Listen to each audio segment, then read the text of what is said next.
नाशिक मुंबई महामार्गावर प्रचंड वाहतूक कोंडी झाली आहे। ठाण्यात डंपरनं कारला जोरदार धडक दिली आहे आणि या अपघातामुळे महामार्गावरील वाहतूक विस्कळीत झाली। त्यामुळे महामार्गावर वाहनांच्या लांबच लांब रांगा लागल्या। दरम्यान डंपर चालक फरार आहे, त्याचा शोध सध्या पोलीस घेत आहेत। दरम्यान या संपूर्ण परिस्थितीचा आढावा घेतलाय आमचे प्रतिनिधी विकास काटे यांनी। पाहूया। ठाण्याच्या नितीन कंपनी परिसरामध्ये आपण बघू शकतो की एक अपघात झाला होता। या अपघातामध्ये ही जी काही 4 चाकी गाडी आहे, या 4 चाकी गाडीचं पूर्णपणे नुकसान झालेलं आहे।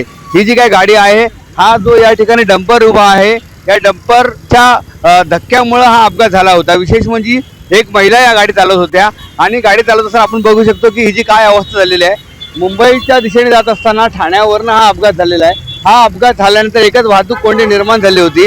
हा जो काही अपघात झाला होता, या अपघातानंतर जो डंपरचा चालक आहे तो आता फरार आहे। त्याचा शोध ठाण्याचे नौपाडा पोलीस घेत आहेत। हा जो काही अपघात झाला होता, या अपघातानंतर एकच वाहतूक कोंडी ठाण्यावरनं मुंबईच्या दिशेने आणि मुंबईवरनं ठाण्या दिशेने येणारा जो काही नितीन कंपनीचा पूल आहे या ठिकाणी निर्माण झाली होती, परंतु आता वाहतूक कोंडी पूर्णपणे कमी झालेली आहे आणि आता प्रवास देखील सुखकर झालेला आहे। परंतु हा जो काही डंपर चालक आहे, या डंपर चालकाचा शोध आता ठाणे पोलीस घेत आहेत। विकास काटे, साम टीव्ही न्यूज, ठाणे।